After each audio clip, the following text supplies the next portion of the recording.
नमस्कार साथियों, आज की इस वीडियो में हम बात करने वाले हैं जो भी बच्चे रेलवे की तैयारी कर रहे हैं तो इस वीडियो को लास्ट तक जरूर देखना, क्योंकि मैं लेकर आया हूँ आपके लिए जीके जीएस के मोस्ट 20 क्वेश्चन जो कि आपके एग्जाम में इंपॉर्टेंट रहने वाले हैं। दोस्तों, मैं ये तो नहीं कह सकता दोस्तों कि यही क्वेश्चन आने वाले हैं, लेकिन मैं ऐसे क्वेश्चन सेलेक्ट किया हूँ जो कि पूछे जा सकते हैं दोस्तों। यानी कि प्रीवियस क्वेश्चन है और ये क्वेश्चन जो है बार बार रिपीट भी कई बार पूछे जाते हैं। ठीक है दोस्तों, तो वीडियो को लास्ट तक जरूर देखिएगा। पेरिस ओलंपिक 2024 में भारत का ध्वजारोहक कौन होगा? तो दोस्तों, शरद कमल या चिराग शेट्टी, बजरंग पुनिया या कोई नहीं। तो दोस्तों, शरद कमल जो है पेरिस ओलंपिक 2024 में ध्वजारोहक होंगे। ठीक है दोस्तों, 2025 में एशियाई शीतकालीन खेलों की मेजबानी जो है दोस्तों कौन सा देश करेगा? भारत देश करेगा, इंडोनेशिया, चीन या जापान? दोस्तों, 2025 में एशियाई जो शीतकालीन खेल की जो मेजबानी है वो कौन सा देश करने वाला है? तो दोस्तों, कौन सा देश करेगा? चीन देश करेगा। कौन सा देश करेगा मेजबानी 2025 में एशियाई शीतकालीन खेलों की? चीन देश। ठीक है दोस्तों, निम्नलिखित में से कौन सी जो है दोस्तों पीटी उषा की आत्मकथा का नाम है? Flying it my way, golden girl sunny days या the rage of my life? तो दोस्तों, इनमें से जो है पीटी उषा की जो आत्मकथा का नाम है वो कौन सा है दोस्तों? Golden girl. कौन सा दोस्तों? गोल्डन गर्ल जो है आत्मकथा का नाम है। नेक्स्ट सवाल, भारत का तीसरा सबसे बड़ा नागरिक सम्मान कौन सा है दोस्तों? पद्म विभूषण, अर्जुन पुरस्कार या पद्म भूषण या कोई नहीं? तो दोस्तों, भारत का तीसरा सबसे बड़ा नागरिक जो सम्मान है वो किस प्रकार का या कौन सा सम्मान है? तो पद्म भूषण है जो कि तीसरे नंबर पर आता है नागरिक सम्मान के अंदर। कारगिल विजय दिवस प्रतिवर्ष को मनाया जाता है, यानी कि कारगिल जो विजय दिवस है वो 26 जुलाई, 18 अगस्त, 25 दिसंबर या 26 सितंबर? तो दोस्तों, कारगिल जो विजय दिवस है वो कब मनाया जाता है हर साल, किस तारीख को? तो 26 जुलाई को कारगिल विजय दिवस जो है प्रति वर्ष मनाया जाता है। कौन सा शहर भारत का केंद्र है? यानी कि कौन सा शहर बताइए दोस्तों जो कि भारत के केंद्र में स्थित है? नागपुर, भोपाल, मुंबई, रायपुर? दोस्तों, भारत का केंद्र जो है नागपुर शहर है। कौन सा शहर है दोस्तों? नागपुर भारत के केंद्र में बसा हुआ है। भारत का सबसे बड़ा रेलवे जोन कौन सा है? मध्य रेलवे, दक्षिण रेलवे, पश्चिमी रेलवे या फिर उत्तर रेलवे? दोस्तों, भारत का सबसे बड़ा रेलवे जोन कौन सा है? कमेंट करके जरूर बताएं। इंपॉर्टेंट सवाल है दोस्तों।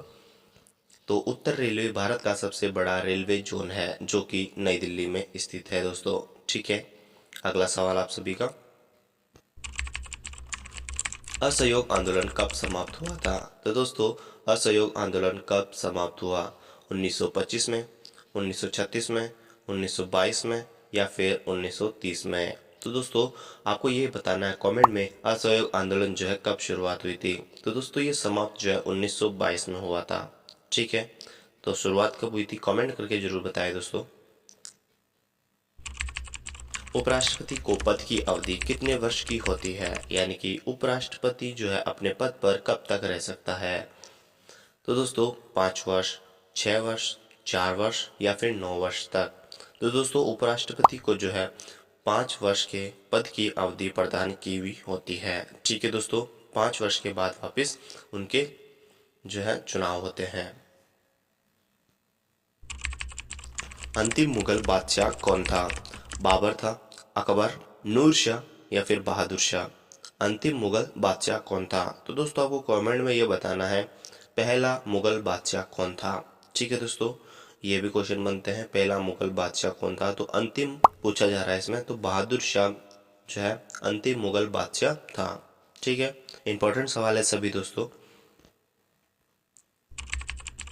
गीत गोविंद प्रसिद्ध कविता किसके द्वारा लिखी गई थी? तो दोस्तों, गीत गोविंद प्रसिद्ध जो है कविता, ये सारा इंपॉर्टेंट क्वेश्चन है दोस्तों, ये तो हर बार पूछे जाते हैं क्वेश्चंस। ठीक है, ये गीत वाला, गीत गोविंद प्रसिद्ध कविता जो दोस्तों जयंत जयचंद, जयसिम्हा या फिर जयदेव। तो दोस्तों गीत गोविंद प्रसिद्ध कविता है, वो किसके द्वारा लिखी गई? तो दोस्तों जयदेव के द्वारा लिखी गई थी। किसके द्वारा? जयदेव के द्वारा। नेक्स्ट सवाल आप सभी का,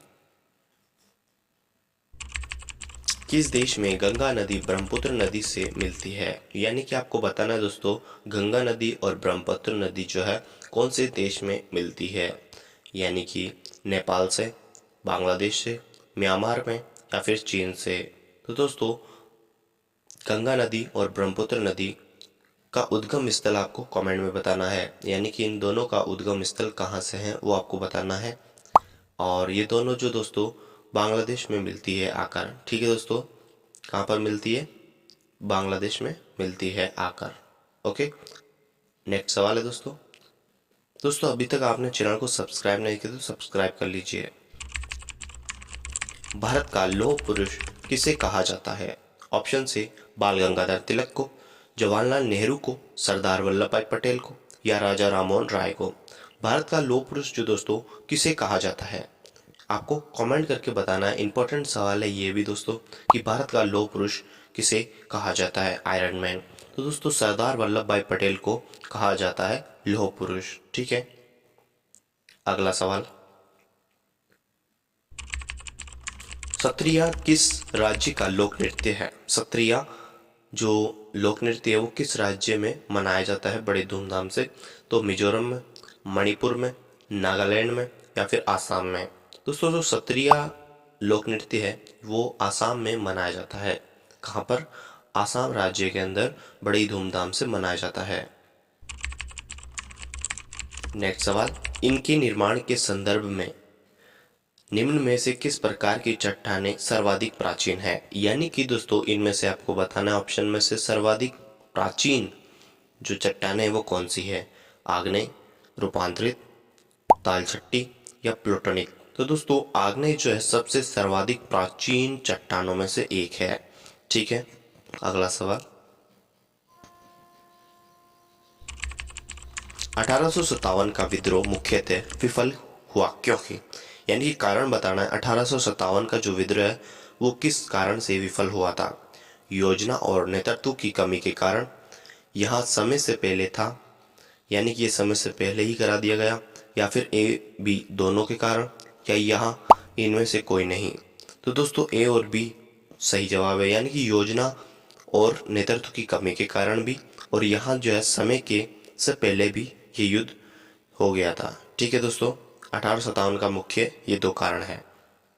नेक्स्ट सवाल आप सभी का हो जाएगा दोस्तों, इनमें से कौन नई दिल्ली से पहले भारत की राजधानी थी? हिमाचल, पटना, कोलकाता, भोपाल। तो दोस्तों इनमें से जो नई दिल्ली से पहले जो भारत की राजधानी हुआ करती थी वो कौन सी हुआ करती थी? हिमाचल, पटना, कोलकाता या फिर भोपाल। तो दोस्तों नई दिल्ली से पहले जो है कोलकाता हमारी भारत की राजधानी हुआ करती थी। तो दोस्तों नई दिल्ली भारत की राजधानी कौन से सन में बनी थी ये आपको कमेंट करके बताना है हमें।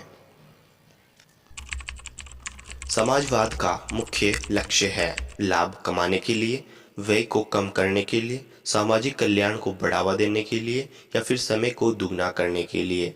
यानी कि दोस्तों समाजवाद का जो मुख्य लक्ष्य है वो क्या होता है आपको बताना है इन ऑप्शंस में से।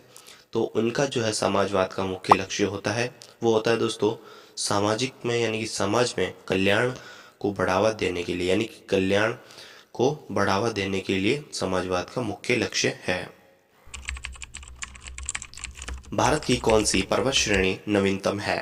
दोस्तों भारत की प्राचीन नहीं पूछे और यहाँ पर नवीनतम पूछी है तो आपको बताना है हिमालय पर्वत श्रेणी, अरावली पर्वत श्रेणी या सह्याद्री पर्वत श्रेणी या सतपुड़ा पर्वत श्रेणी। तो दोस्तों नवीनतम पर्वत श्रेणी जो है दोस्तों कौन सी है? यहाँ पर हिमालय पर्वत श्रेणी नवीनतम है। और दोस्तों प्राचीनतम जो अरावली की बात की जाए तो वो अरावली पर्वत श्रेणी है। ठीक है दोस्तों, इंपॉर्टेंट सवाल है। और आखिरी सवाल है दोस्तों इस वीडियो का, महात्मा गांधी ने साबरमती आश्रम की स्थापना कहाँ पर की? दोस्तों महात्मा गांधी ने जो है साबरमती आश्रम की स्थापना कहाँ पर की? राजकोट में, पोरबंदर में, अहमदाबाद में या अमृतसर में? दोस्तों, महात्मा गांधी ने साबरमती की जो स्थापना है वो अहमदाबाद में की थी। कहाँ पर की? अहमदाबाद में। ठीक है दोस्तों, हमारी ये वीडियो कैसी लगी? अगर पसंद आए तो इस वीडियो को एक लाइक कर दीजिए और चैनल पे नए हो तो चैनल को सब्सक्राइब कर दीजिए, क्योंकि इस वीडियो में आपको जीके जीएस से जो है क्वेश्चंस मिले थे और आगे भी साइंस और जीके जीएस से क्वेश्चन मिलेंगे। तो सब्सक्राइब कीजिए जीके कुंड को और बेल आइकन को प्रेस कर दीजिए। ठीक है दोस्तों, धन्यवाद।